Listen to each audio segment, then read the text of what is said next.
Hello friends, welcome to optimistic studies. Optimistic studies में आप सभी का स्वागत है। आज हम बाल विकास एवं शिक्षा शास्त्र में चाइल्ड डेवलपमेंट एंड पेडागोगी के कुछ एमसीक्यू प्रैक्टिस देखने जा रहे हैं, जो कि आपके आगामी सीजी टेट के एग्जाम के लिए अत्यंत लाभदायक ये एमसीक्यू प्रैक्टिस सेट साबित हो सकते हैं। तो चलिए फिर हम अपनी क्लास को स्टार्ट करेंगे। लेकिन क्लास स्टार्ट करने से पहले यदि आप चैनल में पहली बार आए हैं तो चैनल को सब्सक्राइब कर लीजिए, साथ में बेल नोटिफिकेशन को ऑन रखिए, जिससे हम जो भी वीडियो डालें तो आप तक पहुंचते रहे। साथ में क्लास यदि आपको अच्छी लगे तो ज़रूर लाइक कीजिएगा, ज़्यादा से ज़्यादा लोगों तक शेयर भी ज़रूर कीजिएगा। तो चलिए फिर हम क्लास को स्टार्ट करते हैं। हमारा पहला क्वेश्चन है, पियाजे की औपचारिक संक्रियात्मक अवस्था किस आयु अवधि तक मानी जाती है? 0 से 2 वर्ष, 2 से 7 वर्ष, 7 से 11 वर्ष और 11 से 15 वर्ष।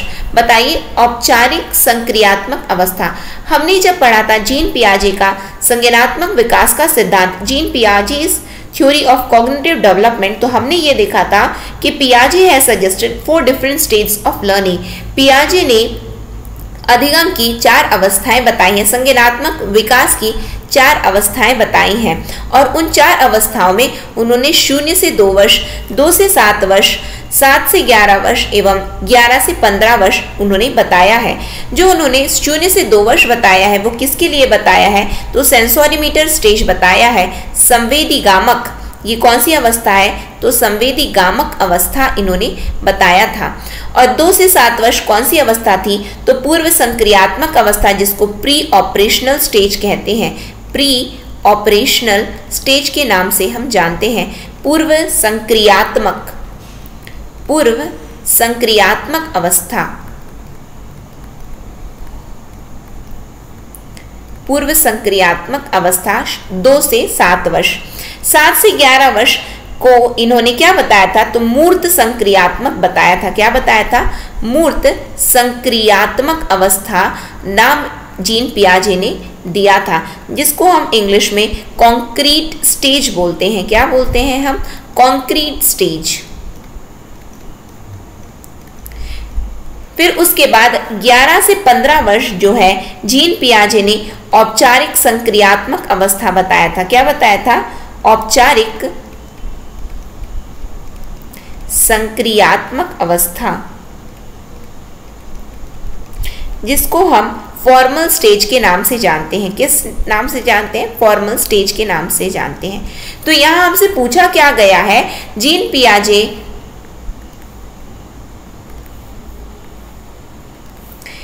पियाजे की औपचारिक संक्रियात्मक अवस्था किस आयु अवधि तक मानी जाती है? तो बताइए किस आयु अवधि तक मानी जाती है? तो 11 से 15 वर्ष मानी जाती है। जीन पियाजे ने अवस्था डिफरेंट अवस्थाओं में उन्होंने, विभिन्न अवस्थाओं में उन्होंने जो है संज्ञानात्मक विकास के बारे में बताया है, और अवस्था का सिद्धांत, इनके इस सिद्धांत को, संज्ञानात्मक विकास के सिद्धांत को, जीन पियाजे के सिद्धांत को अवस्था का सिद्धांत भी हम कहते हैं। ठीक है, हम नेक्स्ट क्वेश्चन में आ जाते हैं। आई होप ये वाला टॉपिक आपको यहाँ पे क्लियर हो गया होगा।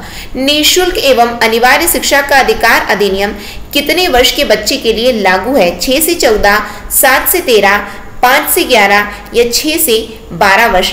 बताइए कितने आयु वर्ग के लिए निःशुल्क एवं अनिवार्य शिक्षा है? तो निःशुल्क एवं अनिवार्य शिक्षा 6 से 14 वर्ष के बच्चों के लिए निःशुल्क एवं अनिवार्य शिक्षा की बात कहता है। ये जो निःशुल्क एवं अनिवार्य शिक्षा का अधिकार, जिसको हम इन शॉर्ट क्या बोल सकते हैं? शिक्षा का अधिकार अधिनियम 2009 को आया, और 1 अप्रैल 2010 को ये हमारे संपूर्ण भारत देश में यह लागू हुआ है। आया, यदि हम देखें कि हमारे देश में लागू यदि पूछेगा तो 2010 करना, कब ये अधिनियम का नाम क्या है? तो शिक्षा का अधिकार अधिनियम 2009 है, लेकिन 2009 में आया नहीं, लागू हमारे देश में 2010 से हुआ है। ठीक, किस आयु वर्ग के लिए है ये? तो 6 से 14 वर्ष के आयु वर्ग के लिए है, यानी कि पहली से लेकर के 8वीं तक की कक्षाओं के लिए निःशुल्क एवं अनिवार्य शिक्षा का प्रावधान इस शिक्षा के अधिकार अधिनियम में बताया गया है। ठीक है, समझ में आया? नेक्स्ट क्वेश्चन में हम आ जाते। एक बच्चे की बुद्धि वृद्धि, ये क्या वृद्धि है? व नहीं है, वह है ना। एक बच्चे की वृद्धि और विकास के अध्ययन की सर्वाधिक अच्छी विधि कौन सी है? मनोविश्लेषण विधि, तुलनात्मक विधि, मनोविश्लेषण विधि, तुलनात्मक विधि, विकासीय विधि या सांख्यिकी विधि। बताइए कौन सी है। एक बच्चे की वृद्धि और विकास के अध्ययन की सबसे अच्छी विधि कौन सी है? तो सबसे अच्छी विधि की यदि हम बात करें तो विकासीय विधि मानी जाती है सबसे अच्छी विधि। कौन सी विधि? तो विकासीय विधि जो है सबसे अच्छी विधि मानी जाती है बच्चे की वृद्धि और विकास के अध्ययन के लिए। ठीक, नेक्स्ट क्वेश्चन में हम आ जाते हैं। गार्डनर ने 7 बुद्धि का अधिमान निर्धारित किया, इनमें से कौन सा नहीं है? 7 बुद्धि का अधिमान गार्डनर ने निर्धारित किया, तो इनमें से कौन सा नहीं है? स्थान संबंधी बुद्धि, भावात्मक बुद्धि, अंतर्वैयक्तिकी बुद्धि, यतिक बुद्धि या भाषात्मक बुद्धि। बताइए गार्डनर ने जो 7 बुद्धि का अधिमान निर्धारित किया है इनमें से कौन सी नहीं है? तो इनमें से भावात्मक बुद्धि गार्डनर के अनुसार अधिमान जो उन्होंने निर्धारित किया है बुद्धि का, तो भावात्मक बुद्धि नहीं है। ठीक है, नेक्स्ट क्वेश्चन में हम आ जाते हैं। बहुत सारे क्वेश्चंस हैं, हम जल्दी जल्दी करेंगे। नेक्स्ट क्वेश्चन, यदि एक बच्चे की मानसिक आयु 5 वर्ष तथा वास्तविक आयु 4 वर्ष है तो उस बच्चे की बुद्धि लब्धि यानी कि बुद्धि उपलब्धि होगी 125, 80, 120 या 100। तो बुद्धि उपलब्धि कितनी होगी यदि बच्चे की मानसिक आयु 5 वर्ष है तथा वास्तविक आयु 4 वर्ष की है? तो बुद्धि उपलब्धि कितनी, बुद्धि लब्धि कितनी होगी? 125, 80, 120 या 100। बताइए कितनी होगी? तो 125 होती है। कितनी होगी? तो 125 होगी। ठीक, नेक्स्ट क्वेश्चन में हम आ जाते हैं। मनोविज्ञान शिक्षा का आधारभूत विज्ञान है, यह किसने कहा? बीएन झा ने, स्किनर ने, डेविस ने या फिर वुडवर्थ ने? किसने कहा कि मनोविज्ञान शिक्षा का आधारभूत विज्ञान है? तो मनोविज्ञान शिक्षा का आधारभूत विज्ञान है, यह बात स्किनर ने कही है। किसने कही है? स्किनर ने कही है। ठीक, नेक्स्ट क्वेश्चन में हम आ जाते हैं। हिंदी अक्षरों को बालक किस आयु में पहचानने लगते हैं? 3 वर्ष में, 4 वर्ष में, 5 वर्ष में, 6 वर्ष में? बताइए हिंदी अक्षरों को बालक किस आयु में पहचानने लगते हैं? क्या वो 3 वर्ष में पहचानते हैं, 4 से 5 में या 6 में? तो कितने में पहचानने लगते हैं? तो 5 वर्ष में वो पहचानने लगते हैं बच्चे अक्षरों को। ठीक, फिर उसके बाद में पूछा गया है अलेकिया मतलब यदि हम इंग्लिश में लिखें तो अलेक्शिया होता है। क्या होता है? अलेक्शिया क्या है? पढ़ने की अक्षमता, लिखने की अक्षमता या सीखने की अक्षमता या सुनने की अक्षमता। बताइए क्या होता है एलेक्शिया, जिसको हम इंग्लिश में अलेक्शिया बोलते हैं। तो हमने इसके बारे में पढ़ा था जब हमने लर्निंग डिसेबिलिटी पढ़ा है। तो लर्निंग डिसेबिलिटी में हमने पढ़ा डिसलेक्सिया। हमने क्या पढ़ा था? डिसलेक्सिया पढ़ा था। तो जहां पे भी आप लेक्सिया देखो तो वो क्या होता है? तो वो पढ़ने की अक्षमता, पढ़ने संबंधी विकार है। रीडिंग डिसेबिलिटी होती है। क्या होता है? रीडिंग डिसेबिलिटी होती है डिसलेक्सिया या अलेक्शिया। ठीक, रीडिंग डिसेबिलिटी पढ़ने की अक्षमता, एबिलिटी। ठीक, पढ़ने की अक्षमता क्या कहलाता है? अलेकिया या अलेक्शिया कहलाता है। यदि यहीं पे डिस्ग्राफिया बोल देते तो वो क्या होता? तो डिस्ग्राफिया मतलब लिखने संबंधी विकार होता है। लिखने की अक्षमता क्या कहलाता है? तो डिस्ग्राफिया कहलाता है। डिस्ग्राफिया कहलाता है। ठीक है, समझ में आ रहा है। फिर यदि हम बात करें डिसकैलकुलिया बोल देते तो कौन सा विकार होता? वो कौन सी अक्षमता होती? तो सी से कैलकुलेशन होता है और सी से ही क्या होता है? कैलकुलेशन। और कैलकुलेशन किस में होता है? तो गणित में होता है। तो डिसकॉनकुलिया क्या होता है? तो ये गणितीय कौशल संबंधी विकार होता है। गणितीय कौशल संबंधी विकार होता है। फिर यदि डिस्फेशिया बोल देते, शायद आगे है क्वेश्चन, तो भी मैं यहाँ पे आप लोगों को बता देती हूँ। जब यहाँ पे मैं बता ही रही हूँ तो आप लोगों को यहाँ पे मैं बता देती हूँ, है ना। डिस्फेशिया होता है। डिस्फेशिया एक प्रकार का विकार है, अधिगम विकार के अंतर्गत ही आते हैं, है ना। लर्निंग डिसेबिलिटी के अंतर्गत आते हैं ये डिस्फेशिया। तो डिस्फेशिया क्या होती है? तो ये वाक अक्षमता होती है। क्या होता है? वाक अक्षमता, ठीक है, यानी कि बोलने संबंधी, ये स्पीकिंग डिसेबिलिटी है ये। फिर उसके बाद में यदि हम बात करते हैं डिस्प्रेक्शिया,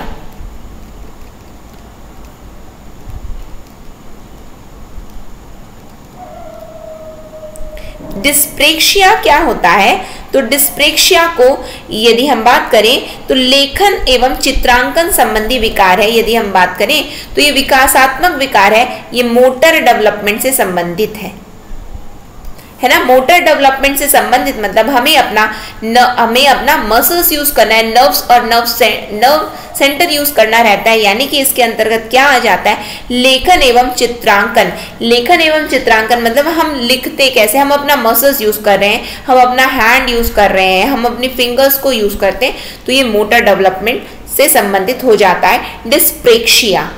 ठीक, तो इतनी डिसेबिलिटीज बिल्कुल हमें याद हो जानी चाहिए अपने एग्जाम पॉइंट ऑफ, क्योंकि अक्सर ये चीजें पूछी गई हैं। यहाँ पे जो करेक्ट आंसर होगा अलेक्शिया क्या है, तो पढ़ने की अक्षमता है, ठीक है। लिखने की अक्षमता डिस्ग्राफिया कहलाता है, ठीक। डिस्फेशिया क्या है, तो वाक अक्षमता। डिस्प्रेक्शिया क्या, तो मोटर डेवलपमेंट, जिसको हम लेखन एवं चित्रांकन संबंधी विकार के नाम से हम जानते हैं। क्लियर है। डिसलेक्शिया भी बोलेगा तो भी वो पढ़ने की अक्षमता कहलाता है।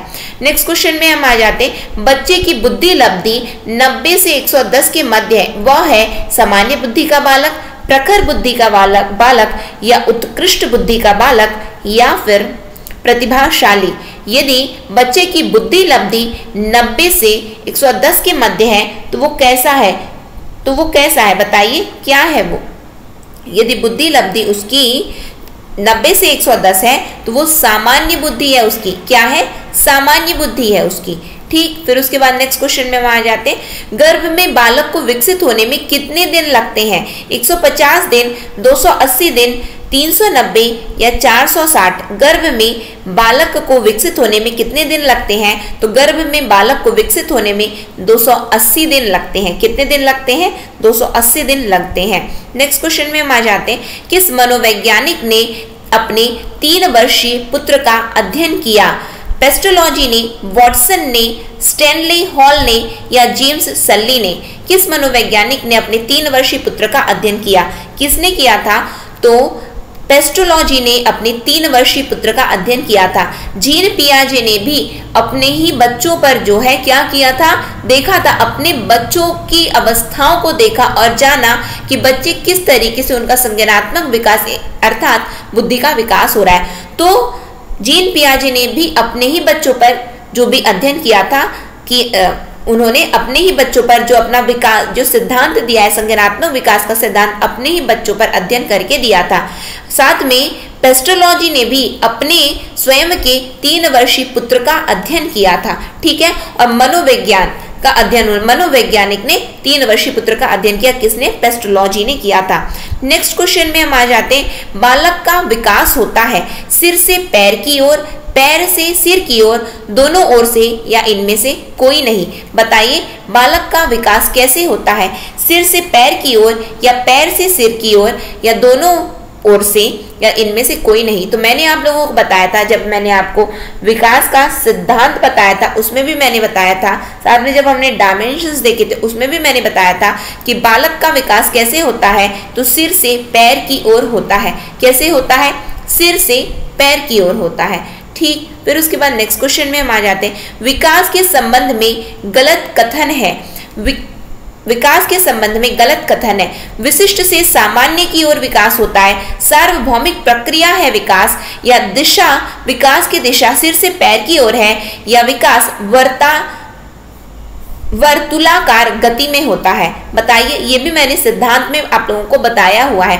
तो विकास के संबंध में क्या चीज गलत है, विकास के संबंध में यदि हम बात करें तो यह बिल्कुल ये सार्वभौमिक प्रक्रिया है, यूनिवर्सल है। ये दिशा इसकी सिर से पैर की ओर होती है एवं विकास जो है वर्तुलाकार गति में होता है, किंतु विकास जो है सामान्य से विशिष्ट की ओर जाता है, ना कि विशिष्ट से सामान्य की ओर, सामान्य से विशिष्ट की ओर जाता है। और यही बात जीन पियाजे ने भी बताई थी अपने संज्ञानात्मक विकास के सिद्धांत में, साथ में नोम चॉम्स्की ने भी बताया है कि जब हम छोटे रहते हैं तब हम भाषा जल्दी सीख सकते हैं, लेकिन जब हम थोड़े थोड़े जब बड़े होते जाते हैं, यानी कि 5 वर्ष तक उन्होंने निर्धारित कर दिया, उसके बाद में जब हम किसी भी अन्य भाषा को सीखते हैं तो हमें उस भाषा को सीखने में कठिनाई होती है। तो जो ये विकास होता है वो सामान्य से विशिष्ट की ओर इसकी गति होती है। ठीक है, तो यहाँ पे गलत कथन पूछा गया, तो गलत कथन यहाँ पे क्या है, तो ऑप्शन नंबर ए, यानी कि यदि सामान्य से विशिष्ट लिखा होता तो सही होता, किंतु यह विशिष्ट से सामान्य लिखा है, इसीलिए ये गलत है और यही हमारा करेक्ट आंसर बन गया है। नेक्स्ट क्वेश्चन में हम आ जाते हैं। गर्भाधान काल की अवस्था नहीं है, शैशवावस्था, डिंब, बीजकरण या भ्रूणावस्था। तो गर्भाधान काल की अवस्था क्या नहीं है, तो डिंब बिल्कुल है, बीजकरण बिल्कुल है, भ्रूणावस्था बिल्कुल है। गर्भाधान की अवस्था क्या नहीं है, शैशवावस्था, यानी कि शिशु यानी कि जन्म हो चुका है, शैशवावस्था है ये, यानी कि जन्म हो चुका, तो गर्भ के समय की थोड़ी ना ये अवस्था, तो ये आ चुका है बाहर, तो ये शैशवावस्था हमारा ये करेक्ट आंसर हुआ यहाँ पे। नेक्स्ट क्वेश्चन में हम आ जाते हैं। मानव जीवन की मनोभौतिक एकता कहलाती है मन तथा शरीर का विकास, शरीर तथा हड्डियों का विकास या शरीर तथा हृदय का विकास, आत्मा तथा मांसपेशियों का विकास। बताइए मानव जीवन की मनोभौतिक एकता क्या कहलाती है, तो मानव जीवन की मनोभौतिक एकता क्या कहलाती है, मन तथा शरीर का विकास होना। मन का यानी कि हम मानसिक रूप से, यानी कि इंग्लिश में लिखा होता तो mind and body, development of mind and body, mind and body यार व्हाट डज इट मीन, यानी कि हमारी बुद्धि भी इंटेलेक्चुअली हम स्ट्रांग हो रहे हैं, साथ में हमारा शरीर भी बढ़ रहा है। तो मनोभौतिक यानी कि मन और भौतिक, भौतिक मतलब ये शरीर हमारा, तो उसकी एकता क्या कहलाती है, तो मन तथा शरीर का विकास कहलाता है। क्वेश्चन में ही हमारा आंसर दिया हुआ है।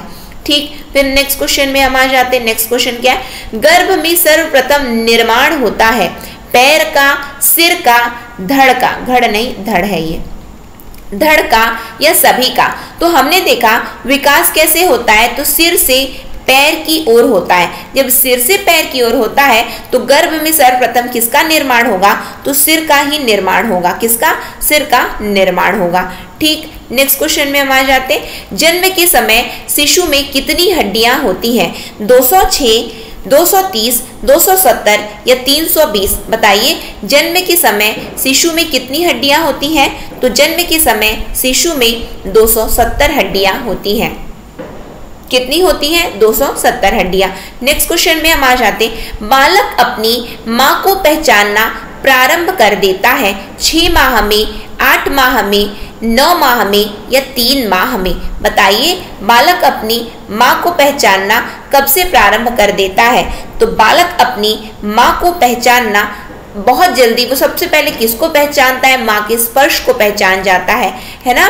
तो 3 माह में ही, यहाँ पे करेक्ट आंसर क्या बनेगा हमारा, 3 माह में वो अपनी माँ को पहचानने लगता है। ठीक, नेक्स्ट क्वेश्चन में हम आ जाते हैं। बालक के जन्म के समय शिशु के मस्तिष्क का भार होता है कितना, 300 ग्राम, 350 ग्राम, 400 ग्राम या 450 ग्राम। बताइए बालक के जन्म के समय शिशु के मस्तिष्क का भार कितना होता है, तो 350 ग्राम शिशु के मस्तिष्क का भार होता है। ठीक, नेक्स्ट क्वेश्चन में हम आ जाते हैं। कल्पना जगत में विचरण होता है शैशवावस्था, किशोरावस्था, बाल्यावस्था या शैशवावस्था व किशोरावस्था। बताइए कल्पना जगत में खोए हुए हैं विचारों में, कौन खोया होता है विचारों में, बताइए कौन सी अवस्था ऐसी है जो कि जब हम शिशु होते हैं तो शैशवावस्था, एवं जब हम किशोर हो जाते हैं तो ये दोनों कल्पना जगत में हम घूम रहे होते हैं। बाल्यावस्था में हम नहीं घूमते, यानी कि जो है सो है, नहीं है तो नहीं है। शैशवावस्था में बच्चा अपने आप मुस्कुरा देता है, पता ही नहीं चलता क्यों मुस्कुरा रहा है, अपने आप रोने लग रहा है, पता ही नहीं चल रहा है। और ऐसी किशोरावस्था, जब हम किशोर हो जाते हैं हम खोए हुए ख्यालों में, पता ही नहीं क्या सोच रहे हैं। तो ये दोनों कल्पना जगत में विचरण हम कब करते हैं, तो शैशवावस्था एवं किशोरावस्था में। ठीक, नेक्स्ट क्वेश्चन में हम आ जाते हैं।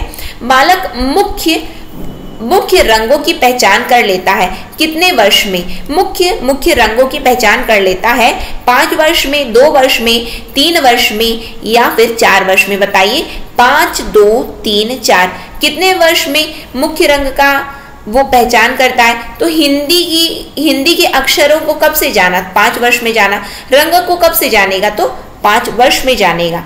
ठीक है। जो शाला पूर्व शिक्षा होती है ना, प्री स्कूल एजुकेशन, ये वही उसी के अंतर्गत आता है ये सभी चीज, ठीक। फिर उसके बाद क्या है नेक्स्ट क्वेश्चन, छोटे छोटे वाक्यों को बोलना तथा 3 पहियों की साइकिल चलाना, यह कार्य किस अवस्था में होता है? बताइए, शैशवावस्था में होता है, बाल्यावस्था में होता है, किशोरा में होता है या प्रौढ़ा में होता है? शैशवा में होता है। छोटे छोटे वाक्य बोल रहा है, कब बोल रहा है? माँ, बस मम, पता ही नहीं है क्या है ये, चिट चिट चिट चिट, ऐसे ये क्या छोटे छोटे शब्द वाक्यों को बोल रहा है, क्या बोल पा रहा है ये अभी? तो ये कौन से स्टेज में है बच्चा? शिशु है, ये शैशवावस्था में है, ठीक है। नेक्स्ट में हम आ जाते हैं, निम्न में से किस घटना की ओर बालक सर्वप्रथम आकर्षित होना प्रारंभ करता है? प्रकाश की ओर, अपनी माँ की ओर, ध्वनि की ओर या भोजन की ओर? बताइए, किधर पे सर्वप्रथम आकर्षित होना प्रारंभ करता है बच्चा? प्रकाश, माँ, ध्वनि, भोजन। बच्चा तो अपनी माँ को कब से जान रहा है? तो 3 माह में जानेगा, लेकिन सर्वप्रथम वो क्या जानने लगता है? प्रकाश। मानव की प्रकृति है प्रकाश, है ना, प्रकाश है, हमारी प्रकृति है ये। तो सर्वप्रथम हम किसकी ओर आकर्षित होते हैं? प्रकाश की ओर हम आकर्षित होते हैं। ये मानवीय प्रकृति है, ठीक। मानवीय प्रकृति मतलब कि जिसको हम बोलते हैं ईश्वरीय अंश की ये प्रकृति है कि हम प्रकाश की ओर हम आकर्षित होते हैं। क्लियर है। नेक्स्ट क्वेश्चन में हम आ जाते हैं, बालक की जिज्ञासा को किया जाना चाहिए दमन, शांत, उत्तेजित या फिर सक्रिय? बताइए, बालक यदि जिज्ञासु प्रवृत्ति का है तो क्या करें? दमन कर दें, शांत करें या उत्तेजित करें या फिर सक्रिय बनाए रहें? बताइए। तो यदि बालक यदि जिज्ञासु है तो उसकी जिज्ञासा को शांत करिए, जवाब दे दीजिए। क्या करेंगे? शांत करेंगे, ठीक है, अदरवाइज वो अशांत बना रहेगा बच्चा। नेक्स्ट क्वेश्चन में, भारत में बाल विकास की शुरुआत कब हुई? 1930 में, 1887 में या 1879 में या 1590 में? बताइए, भारत में बाल विकास की शुरुआत कब हुई? तो भारत में बाल विकास की शुरुआत जो है 1930 में प्रारंभ हुई मानी जाती है, ठीक। नेक्स्ट क्वेश्चन में हम आ जाते हैं, किशोरावस्था में सामाजिक विकास पर जिसका प्रभाव नहीं पड़ता वह निम्न में से कौन सी है? रुचियां, आवश्यकताएं, असुरक्षा या अभिवृत्ति? तो किशोरावस्था में सामाजिक विकास पर जिसका प्रभाव नहीं पड़ता, किसका प्रभाव नहीं पड़ता? रुचियां, आवश्यकताएं, असुरक्षा या अभिवृत्ति?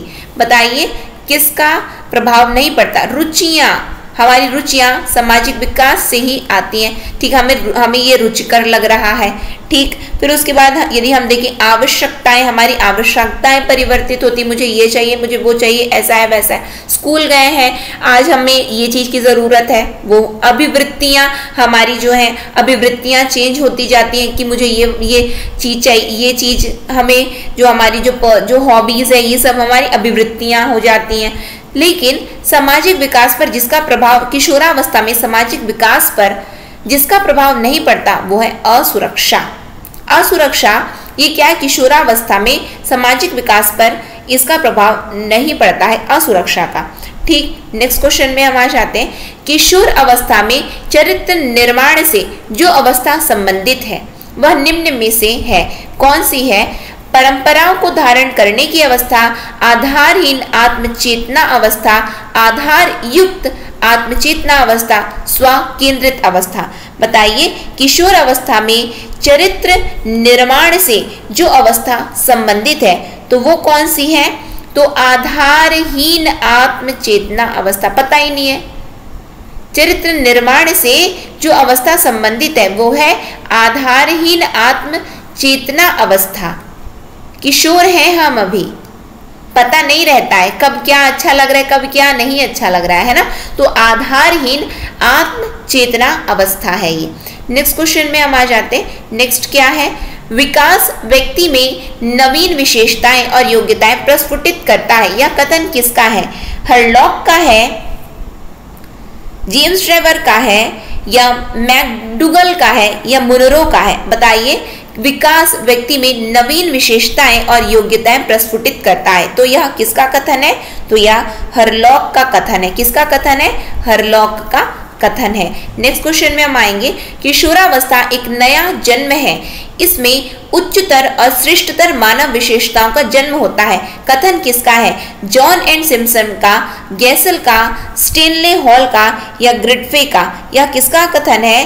किशोरावस्था एक नया जन्म है, इसमें उच्चतर और श्रेष्ठतर मानव विशेषताओं का जन्म होता है। एक नया जन्म है, किसने कहा है? तो स्टेनली हॉल ने कहा है। किसने कहा है? स्टेनली हॉल ने कहा है कि किशोरावस्था एक नया जन्म है जहाँ पे उच्चतर और श्रेष्ठतर मानव विशेषताओं का जन्म होता है। ठीक है, नेक्स्ट क्वेश्चन में हम आ जाते हैं। किशोरावस्था आदर्शों की अवस्था है, सिद्धांतों के निर्माण की अवस्था है, साथ ही जीवन का सामान्य समायोजन है। यह परिभाषा देने वाले हैं हेडो रिपोर्ट, जीन पियाजे, फ्रेडरिक ट्रेसी या E.L. पील। बताइए कौन है जिन्होंने कहा कि किशोरावस्था आदर्शों की अवस्था, सिद्धांतों के निर्माण की अवस्था, साथ में जीवन का सामान्य समायोजन है?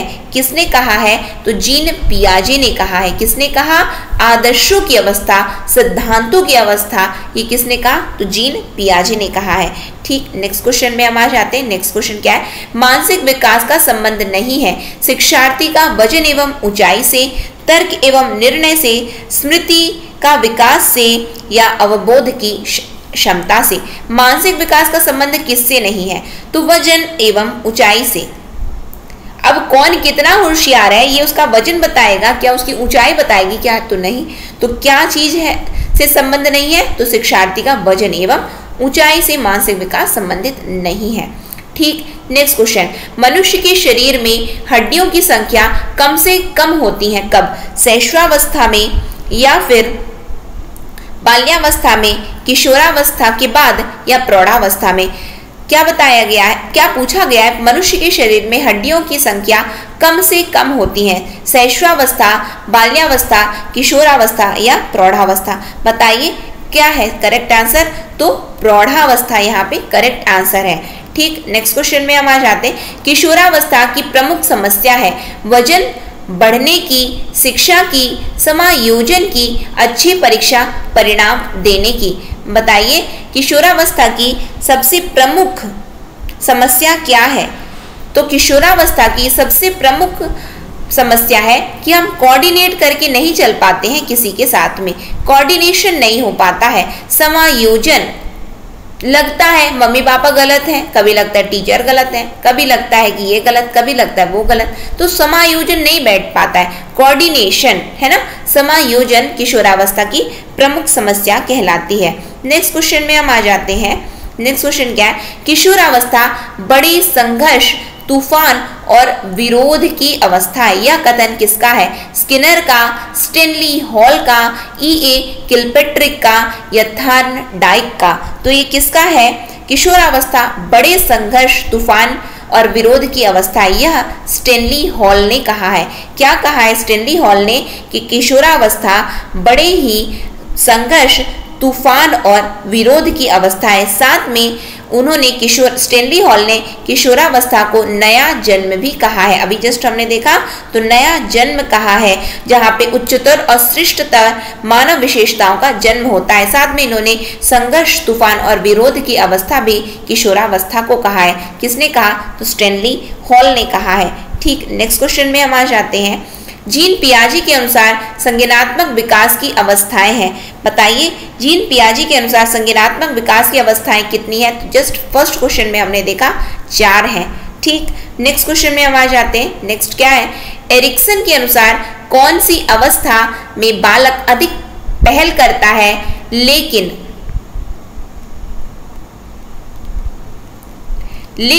बहुत सशक्त भी हो सकता है, जो दोष भावनाओं की ओर ले जाता है? एरिक्सन के अनुसार कौन सी अवस्था में बालक अधिक पहल करता है लेकिन बहुत सशक्त भी हो सकता है, जो दोष भावनाओं की ओर ले जाता है? बताइए 18 माह से 3 वर्ष, 3 से 6 वर्ष या 6 से 12 वर्ष या किशोरावस्था में? एरिक्सन के अनुसार कौन सी अवस्था बालक अधिक पहल करता है? तो अधिक पहल कब करता है? बताइए अधिक पहल करता है 3 से 6 वर्ष तक पहल बनाम दोष अवस्था है। ये क्या है? पहल बनाम दोष अवस्था, पहल करता है और दोष की ओर, दोष भावनाओं की ओर कुछ, यानी कि हमारे ऑप्शंस में ही आंसर दिया हुआ है। ठीक, नेक्स्ट क्वेश्चन में हम आ जाते हैं। मानसिक विकास को प्रभावित करने वाले कारक नहीं है। परिवार का वातावरण, धार्मिक वातावरण, परिवार की सामाजिक स्थिति या परिवार की आर्थिक स्थिति। बताइए मानसिक विकास को प्रभावित करने वाले कारक क्या नहीं है? तो परिवार का वातावरण बिल्कुल प्रभावित कर देगा। फिर उसके बाद परिवार की सामाजिक स्थिति बिल्कुल प्रभावित करेगी, परिवार की आर्थिक स्थिति प्रभावित करेगी, लेकिन धार्मिक वातावरण हमारी मानसिक विकास को प्रभावित नहीं करता है।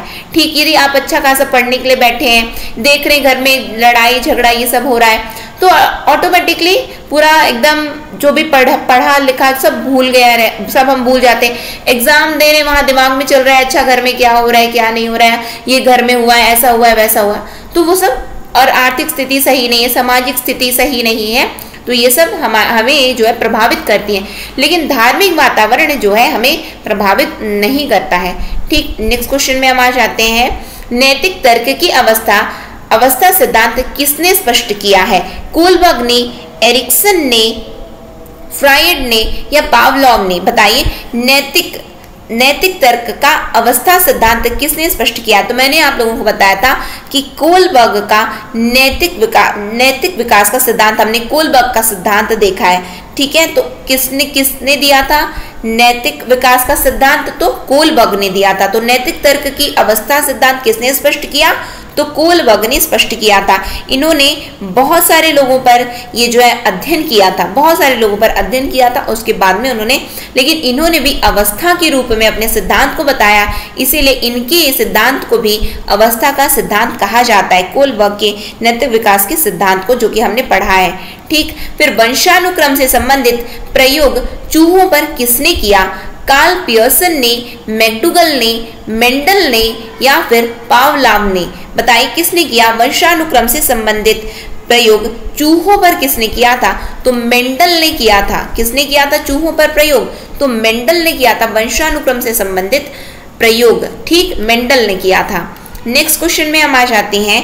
कौन सा ऊर्जावान मित्रवत बालक का लक्षण नहीं है?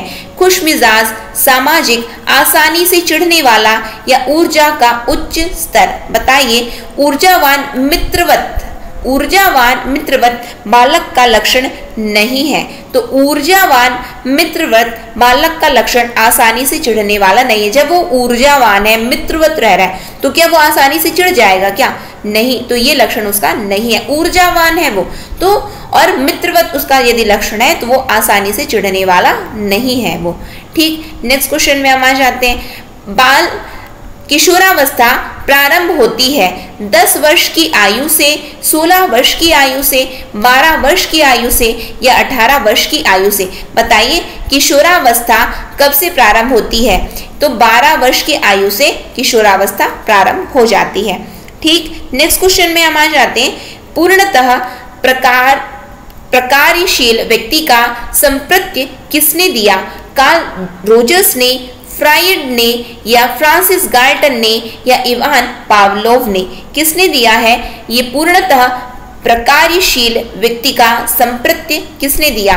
तो ये वाला जो जिसने दिया है वो है कार्ल रोजर्स। ये जो है कुछ चीजें ये ऐसी हैं जो कि हमें याद करनी पड़ती हैं, है ना। नेक्स्ट क्वेश्चन में हम आ जाते हैं। निम्न में से किसने बच्चों में वस्तु स्थैर्य के विकास को समझने में सहायता की है? पियाजे ने, फेस्टिंगर ने, एरिक्सन ने या बेलॉक ने? बताइए निम्न में से किसने वस्तु स्थैर्य के विकास को समझने में सहायता की है? तो किसने सहायता की है?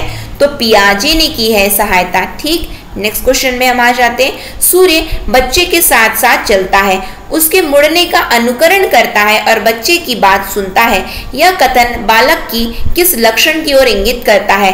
पराहम केंद्रीयता, सजीव चिंतन या वस्तु स्थैर्य?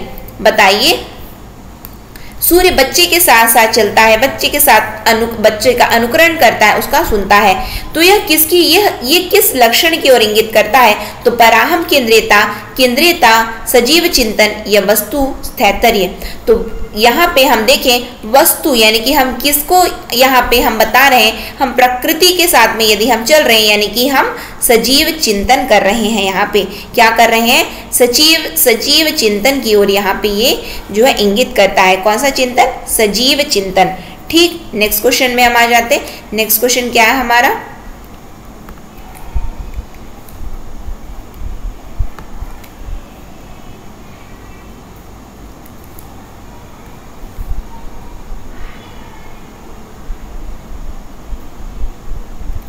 किसने यह दावा सभी भाषाओं में होने वाले कुछ सार्वभौमिक गुण, किसने यह दावा किया कि सभी भाषाओं में होने वाले कुछ सार्वभौमिक गुण जन्मजात होते हैं? B.F. स्किनर ने, अल्बर्ट बंडूरा ने, या फिर नोम चॉम्स्की ने, या E.C. टॉलमैन ने? क्या पूछा जा रहा है, किसने यह दावा किया कि सभी भाषाओं में होने वाले कुछ सार्वभौमिक गुण जन्मजात हैं? B.F. Skinner, Albert Bandura, Noam Chomsky, या फिर E.C. टॉलमैन? किसने किया है, तो यूनिवर्सल किसने किया कहा है, मैंने पढ़ाया है, नोम चॉम्स्की ने कहा है। किसने कहा है, नोम चॉम्स्की ने कहा है।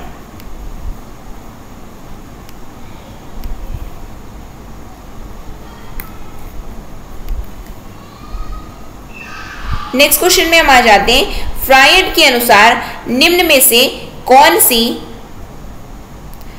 सी विकास अवस्था में बच्चे का ध्यान जननांगों की तरफ जाता है? मुखीय, गुदीय, लैंगिक या प्रसुप्ति? बताइए क्या बताया गया है। फ्रायड के अनुसार निम्न में से कौन सी विकास अवस्था में बच्चे का ध्यान जननांगों की तरफ जाता है? मुखीय, गुदी, लैंगिक या प्रसुप्ति? तो फ्रायड के अनुसार ये जो विकास अवस्था है वो लैंगिक है। क्या है, लैंगिक है। ठीक, नेक्स्ट क्वेश्चन में हम आ जाते हैं। नेक्स्ट क्वेश्चन क्या है हमारा, निम्न में से कौन सा बच्चों हेतु वेशलर बुद्धि मापने की एक निष्पादन मापनी है? अंकगणितीय, सदृश्यता, समानता, शाब्दिक तर्क या चित्र पूर्ति?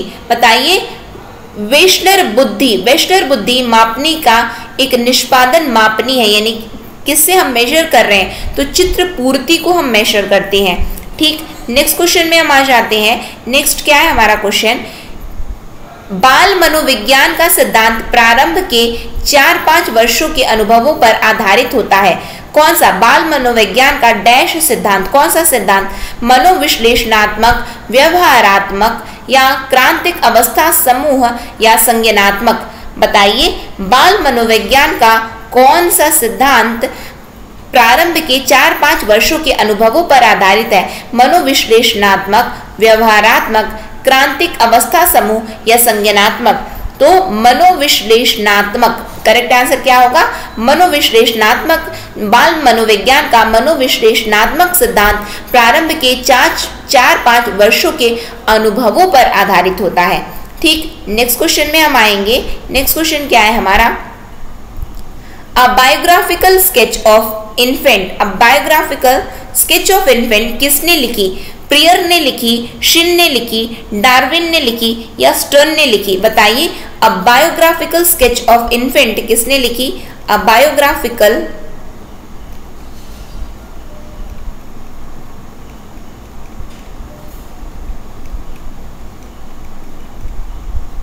स्केच ऑफ इन्फेंट ये पुस्तक किसने लिखी है? तो यह पुस्तक डार्विन ने लिखी है। किसने लिखी? डार्विन ने लिखी है। नेक्स्ट क्वेश्चन में हम आ जाते हैं, विकास कैसा परिवर्तन है? गुणात्मक, रचनात्मक या फिर गणनात्मक या नकारात्मक? बताइए, विकास कैसा परिवर्तन है?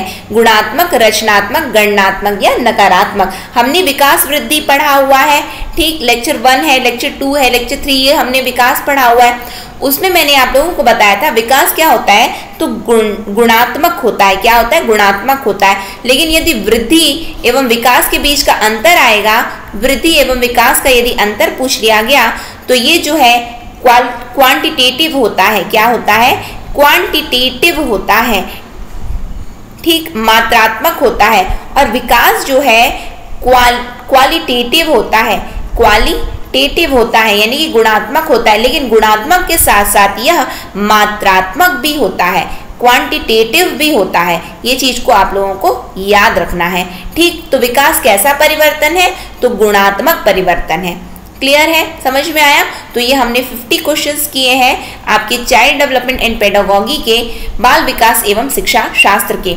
सेशन कैसा लगा? यदि अच्छा लगा हो तो ज़रूर लाइक कीजिएगा, ज़्यादा से ज़्यादा लोगों तक शेयर भी ज़रूर कीजिएगा। और यदि आपने अब तक चैनल को सब्सक्राइब नहीं किया है तो चैनल को भी सब्सक्राइब कर लीजिए, साथ में बेल नोटिफिकेशन को ऑन रखिए, जिससे हम जो भी वीडियो डालें तो आप तक पहुँचती रहे। साथ में इसकी फ्री PDF पाने के लिए आप हमारे टेलीग्राम चैनल से जुड़ सकते हैं।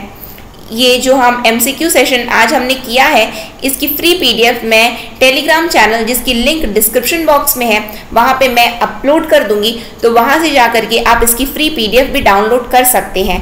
ठीक है, नेक्स्ट सेशन में हम बहुत जल्द मिलेंगे। नेक्स्ट सेशन तक के लिए optimistic learning. Thank you for the session. जय हिंद, जय भारत।